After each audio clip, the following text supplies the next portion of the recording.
দর্শক, আতিকুর এখন অবস্থান করছে টঙ্গী স্টেশন রোড। এই সেই নেত্রকোনার আতিকুর, যে কিনা টঙ্গী স্টেশন রোডে সালমান খান স্টাইলে চুরি এবং ছিনতাই কার্যক্রম চালাতো।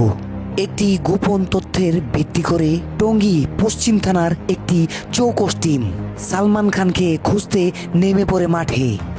অবশেষে টঙ্গী পশ্চিম থানার পুলিশ তাকে স্টেশন রোড থেকে গ্রেফতার করতে সক্ষম হয়।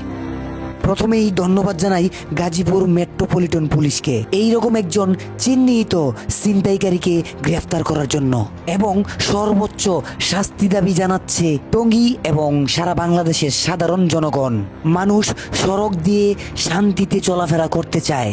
এই আগাছা ও কীটপতঙ্গগুলো নির্মূল হলেই সাধারণ জনগণ রাস্তায় শান্তিতে চলাফেরা করতে পারবে।